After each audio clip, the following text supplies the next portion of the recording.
வாங்க mister Vinod, please take your seat. Thank you. உங்க அம்மாவோட ரிப்போர்ட்ஸ் தான் பார்த்துக்கிட்டு இருக்கேன். டாக்டர், நீங்க சொன்ன டைம் முடிஞ்சு போச்சு. இப்போ எங்க அம்மாக்கு எப்படி இருக்கு? ஒன்றும் இம்ப்ரூவ்மெண்ட் இல்லை, இன்னும் அன்கான்ஷியஸாக தான் இருக்காங்க. டாக்டர், எங்க அம்மாவுக்கு ஒன்றும் ஆபத்து இல்லையே?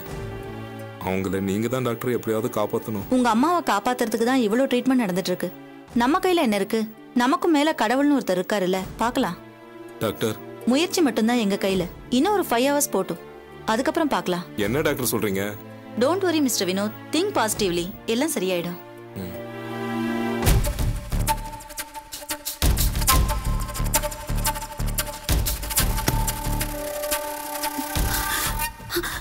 அண்ணா, டாக்டர் என்ன சொன்னாங்க? அம்மாக்கு ஒன்றும் ஆபத்து இல்லையே? அம்மா போய் பார்க்கலாம்ல? அது வந்துமா, அம்மா ஆபத்து கட்டத்தை தாண்டிட்டாங்களா? இனி ஒன்றும் பிரச்சனை இல்லையாம்மா. ஆனா அம்மாவை பார்க்கறதுக்கு இன்னும் ஒரு 5 மணி நேரமாவது ஆகுமா? எப்படியோ அம்மா ஆபத்து கட்டத்தை தாண்டிட்டாங்க, அது போதும். பாவம் காவியாவும் பிரியாவும் தான் பயந்துட்டே இருக்காங்க. காவியா,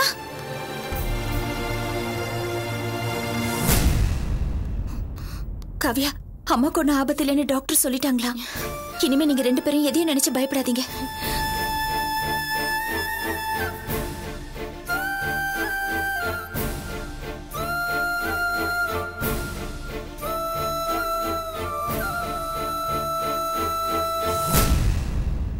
இந்த ஃபோல்டர்ல பாருங்க. மேடம், உங்களை பாக்குறதுக்காக வயசான ஒருத்தவங்க வந்து வெயிட் பண்ணிட்டு இருக்காங்க மேடம். வயசானவங்களா? பாக்கியான பேர் சொன்னாங்க. பேரெல்லாம் எதுவும் சொல்லலைங்க மேடம், உங்களை பார்க்கணும்னு சொன்னாங்க மேடம், அவ்வளவுதான். சரி, நான் ஓகே மேடம். நீங்க பாத்துக்கோங்க. Okay ma'am. இவங்க எதுக்கு நம்மள தேடி வந்திருக்காங்க?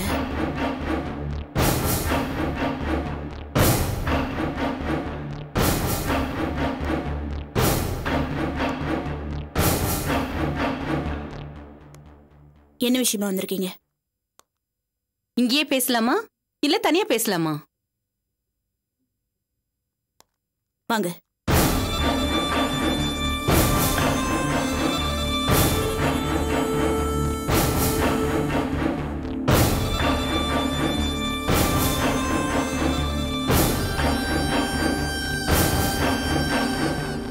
என்ன விஷயம்?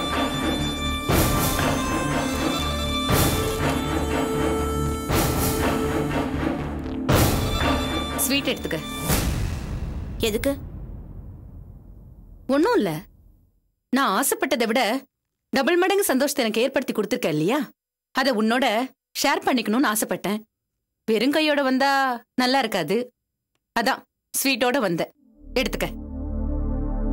நான் தான் நீங்க நினைச்ச மாதிரி அர்ச்சனா கல்யாணத்தை நிறுத்தாம நடத்தி காட்டிட்டேனே, அப்புறம் எதுக்கு இந்த ஸ்வீட் சந்தோஷம் எல்லாம்?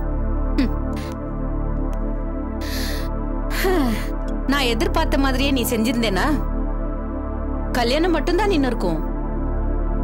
உன் காதலன் வேற ஒரு பொண்ணை கல்யாணம் பண்ணிக்கிட்டு சந்தோஷமா வாழ ஆரம்பிச்சிருப்பான். ஆனா நீ என்னமோ உன் காதலன் நல்லா இருக்கணும், அவனை சுத்தி இருக்கிறவங்க நல்லா இருக்கணும்னு நினைச்சு புத்திசாலித்தனமா என் காதுல பூவை சுத்தி இந்த கல்யாணத்தை நடத்தி வச்சியே. என்னாச்சு? அடுத்த நிமிஷமே பொண்ணு மாப்பிளைய பிரிச்சு வச்சிட்ட பாத்தியா? இனி காலம் பூரா அர்ச்சனா வாழா வெட்டிதான். அவங்க ஒண்ணு சேரவே முடியாது. ஒரே கல்லுல 2 மாங்காய். அதான் டபுள் சந்தோஷம். கல்யாண மண்டபத்துல ஒவ்வொரு நிமிஷமும் இப்ப கல்யாணம் நின்னுடும், இப்ப கல்யாணம் நின்னுடும்னு எதிர்பார்த்து எதிர்பார்த்து காத்திருந்த எனக்கு கடைசி நிமிஷத்துல தாலி கட்டினதும் எப்படி இருந்திருக்கும்? சுண்டக்கா பொண்ணு நீ என்னையே ஏமாத்திரியா? அதான் அடுத்த நிமிஷமே உண்மையை உடைச்சி மொத்த பேரையும் நான் ஏமாத்தினேன். உன் காதலன் செல்வமும் என் விரோதி அர்ச்சனாவும் இனிமே வாழ்க்கையில ஒண்ணு சேரவே முடியாது. ஏன் முடியாது? கண்டிப்பா அர்ச்சனாவும் செல்வமும் ஒண்ணு சேருவாங்க. உன் திட்டம் எல்லாத்தையும் முறியடிச்சு செல்வம் அர்ச்சனா கல்யாணத்தை நடத்தி வச்சதே ஏன் செல்வம் சந்தோஷமா இருக்கணுங்கிறதுக்காக தான். அவர் வாழ்க்கை சூன்யமாகறதுக்கு நான் விட மாட்டேன். அர்ச்சனாவும் செல்வமும் சேர்றதுக்கு நான் என்ன வேணாலும் பண்ணுவேன். ஓ,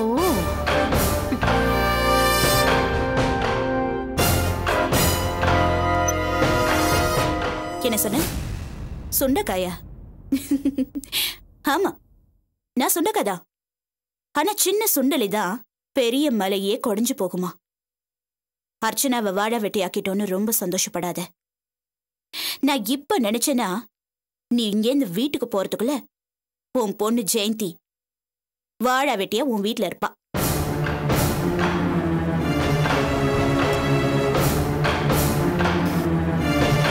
உன் சம்மந்தி வீட்டுல உன் பொண்ணு ஜெயந்தி ஏதோ அர்ச்சனா வாழ்க்கை நல்லா இருக்கணுங்கிறதுக்காக தான் இப்படி ஒரு பொய்ய சொல்லி இந்த கல்யாணத்தை நடத்தி வச்சுட்டான்னு எல்லாரும் நினைச்சிட்டு இருக்காங்க.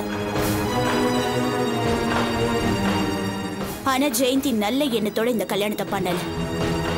அர்ச்சனா வாழ்க்கையை கெடுக்கணுங்கிறதுக்காக தான் இந்த கல்யாணத்தை ஏற்பாடு பண்ணான்னு எனக்கு நல்லா தெரியும்.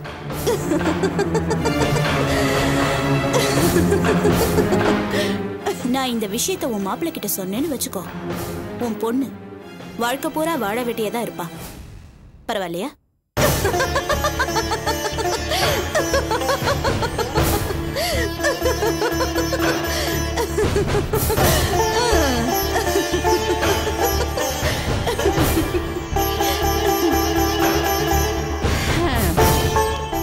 உன்னால அந்த மாதிரிலாம் ஒன்னும் சொல்ல முடியாது. ஏன் முடியாது? நீ என் பொண்ணு வாழ்க்கையில இடைஞ்சல் பண்ணினா நான் உனக்கும் செல்வத்துக்கும் இருந்த காதல் விவகாரத்தை சம்மந்தி வீட்டுல போட்டு கொடுத்துருவேன். நீ சொன்னாங்க யாரும் நம்ப மாட்டாங்க. அவங்க நம்பறதுக்கான ஆதாரங்கள் என்கிட்ட நிறைய இருக்கு. என்ன பூச்சாண்டி காட்டுறியா? எல்லாம் நீ ஏற்பாடு செஞ்சு வச்ச ஆதாரம் தான். கல்யாண மண்டபத்துல கல்யாணத்தை நிறுத்துறதுக்காக நீ கொண்டு வந்திருக்கிற ஆதாரங்கள்னு பேக திறந்து காமிச்சியே, ஞாபகம் இல்ல?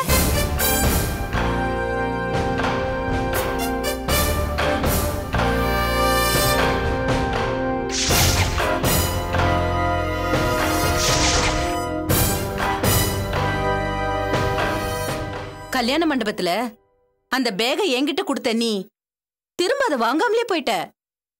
இப்ப அது பேக் இல்ல, பாம்.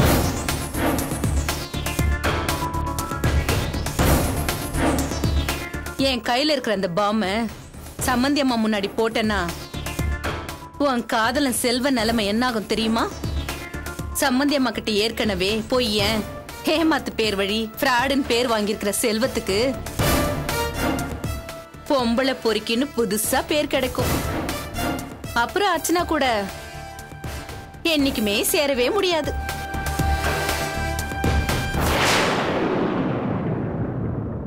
என் பொண்ணு வாழ்க்கையை கெடுக்க நீ நினைச்சனா நான் ஒட்டு மொத்தமா எல்லார் வாழ்க்கையும் கெடுத்துருவேன். நீ ஜெயந்தி வாழ்க்கையில தலையிட்டேனா உன்னோட காதல் வாழ்க்கை தலையெடுக்கும். உன்னால முடிஞ்சா ஜெயந்தி பத்தின உண்மைய வெளியில சொல்லாம அர்ச்சனா செல்வத்தை சேர்த்து வை. நானும் உன் காதல் விஷயங்களை வெளியே சொல்லாம அவங்கள பிரிச்சு வைக்க பாக்குறேன். இது நமக்குள்ள போட்டிருக்கிற ஜென்டில் உமன் அக்ரிமெண்ட். அதுல ஜெயிக்க போறது நீயா நானான்னு பாத்துருவோம். ஸ்வீட் சாப்பிடு.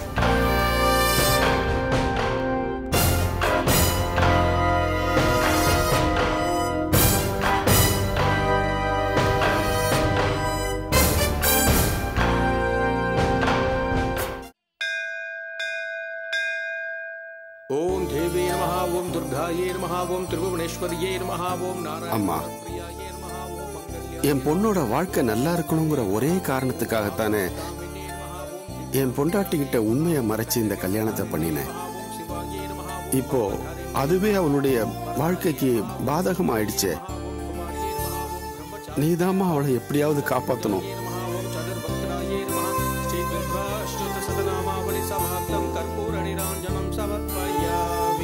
சதமானம் பவதி சதாஜித் புருஷத் சதேந்திரியாயுட்சேவேந்திரியே பிரதிதிஷ்டதி தீர்காயுஷ்மான் பவ சர்வாபிஷ சித்திரஸ்து. ஆமா, நீங்க அர்ச்சனை பண்ண சொன்னேலே, அவளுக்கு இன்னைக்கு பிறந்த நாளா? இல்லையே, ஏன் கேக்குறீங்க? இல்ல, அதே பேருக்கு தான் இப்போ ஒருத்தர் வந்து அர்ச்சனை பண்ணிட்டு போனார். அதே பேருக்கு அர்ச்சனை பண்ண போனாரா? யாரு? அதோ அவர்தான்.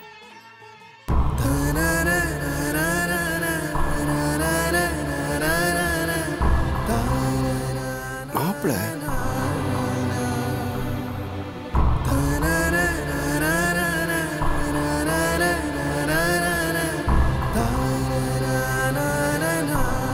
மாப்பிள?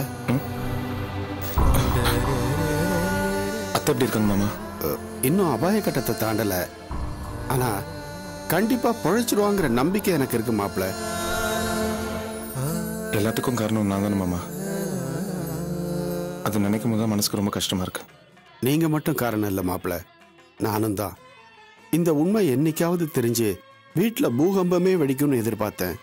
ஆனா அவ இதயமே வெடிச்சு ஆஸ்பத்திரியில படுப்பான்னு நான் கொஞ்சம் கூட எதிர்பார்க்கல. கவலைப்படாதீங்க மாமா, அத்தைக்கு சீக்கிரமாவே குணமாயிடும். ஆனா அவங்களுக்கு என்னாச்சு ஏதாச்சுங்கிற தகவல் கூட தெரிஞ்சுக்க முடியல. யாரை கேட்கணும்னு தெரியல. அவங்களோட இந்த நிலைமைக்கு காரணம் நான் தான் நினைக்கும் போது மனசாட்சி ரொம்ப உறுத்துச்சு. அதான் அத்தைக்கு சீக்கிரமாவே குணமாயிடணுங்கிறதுக்காக கோவிலுக்கு வந்தேன் மாமா. குருக்கள் சொன்னாரு, தாலி கட்டின அடுத்த நிமிஷமே பொண்டாட்டியை பிரிஞ்சு நிக்கிற நீங்க உங்க வாழ்க்கையை பத்தி கூட கவலைப்படாம மாமியார் குணமாகணும்னு கோயில்ல வந்து வேண்டிக்கிட்டீங்களே, உண்மையிலேயே உங்களுக்கு ரொம்ப பெரிய மனசு. உங்களை மாதிரி நல்லவங்களுடைய பிரார்த்தனை என்னைக்குமே வீண் போகாது மாப்பிள்ள. என் சிவகாமி சீக்கிரமே குணமாயிடுவா. மாமா, இந்த மாதிரி நேரத்துல தான் அத்தை கூடவே இருந்து அவங்கள பார்த்துக்கணும்னு ஆசை. ஆனா என்ன பண்றது, எனக்கு தான் அது கொடுத்து வைக்கலையே. முதல்ல சிவகாமி குணமாயி வீட்டுக்கு வரட்டும், அதுக்கப்புறம் உங்களை பத்தி அவகிட்ட சொல்லி அர்ச்சனாவையும் உங்களையும் சேர்த்து வைக்க வேண்டியது என்னுடைய பொறுப்பு. இப்ப அது முக்கியம் இல்லை மாமா. அத்தை சீக்கிரமா குணமாகணும், அவங்க நல்லபடியா வீட்டுக்கு வரணும். அப்பதான் எனக்குள்ள இருக்கிற குற்ற உணர்ச்சியில இருந்து நான் விடுபட முடியும். இப்படிப்பட்ட உங்களை தப்பா புரிஞ்சுக்கிட்டு அவ ஆஸ்பத்திரியில வந்து படுத்து கிடக்குறாளே, இதுதான் மாப்பிள்ள கொடுமை. இல்ல மாமா, அத்தையை சொல்லி எந்த தப்பும் இல்லை. அர்ச்சனாவோட கல்யாணம் அத்தையோட கனவா இருந்துச்சு. அந்த எதிர்பார்ப்பு பொய்யானதும் ஆத்திரத்தில் அவங்க அப்படி நடந்துக்கிட்டாங்க. அவங்க இடத்துல நான் இருந்திருந்தாலும் நானும் அப்படித்தான் செஞ்சிருப்பேன்.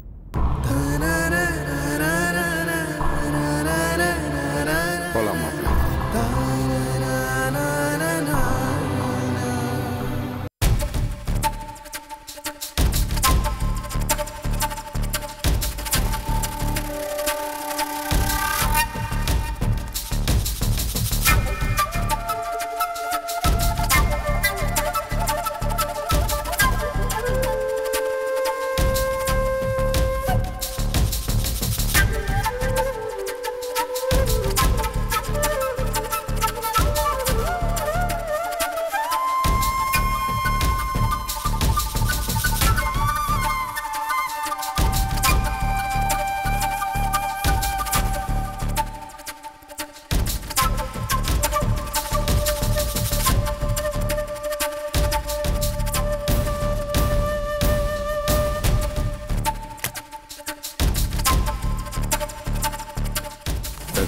அம்மாக்கு எப்படி இருக்கு? நினைவு திரும்பிடுச்சா? மிஸ்டர் வினோத், உங்க அம்மாவுக்கு நினைவு திரும்பிடுச்சு.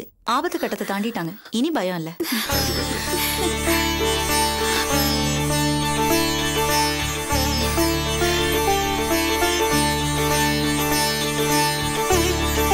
டாக்டர், நான் இப்ப போய் அம்மாவை பார்க்கலாமா? நீங்க இப்ப போய் பார்க்க வேண்டாம். நாங்க அவங்கள வார்டுக்கு மாத்திடுவோம். அதுக்கப்புறம் நீங்க போய் பார்க்கலாம். அப்புறம் இன்னொரு விஷயம். சொல்லுங்க டாக்டர். அதிகமா பேசி அவங்க எமோஷனல் ஆகாம பாத்துக்கங்க. அவங்களுக்கு நினைவு திரும்பி இருந்தாலும் இன்னும் பலகீனமா தான் இருக்காங்க. அதிகமா தொந்தரவு பண்ணாதீங்க. நான் அப்புறம் வந்து பாக்குறேன்.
மூலமா உன்னை காப்பாத்திட்டாரு. உனக்கு ஒன்னும் ஆகாது சிவகாமி. நீ நல்லபடியா பொழைச்சு வந்து என் நம்பிக்கையை காப்பாத்துவேன்னு எனக்கு தெரியும். எனக்கு அது போதும்.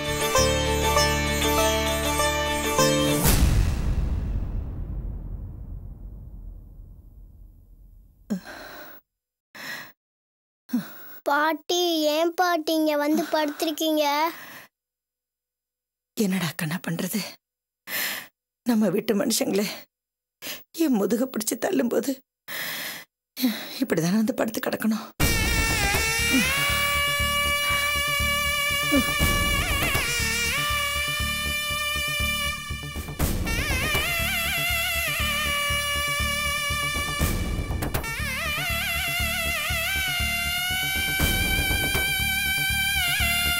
அம்மா, நீ என்ன இன்னும் தப்பாவே நினைச்சிட்டு இருக்க. அண்ணே, யாரும் என்கிட்ட எதுவும் பேச வேண்டாம்னு சொல்லுங்க. இன்னொரு அதிர்ச்சியை தாங்கக்கூடிய சக்தி என் உடம்புக்கும் இல்ல, என் மனசுக்கும் இல்ல. ஏண்டா பொழைச்சு வந்தோன்னு இருக்கு. அப்படியே போய் சேர்ந்திருக்கலாம். அம்மா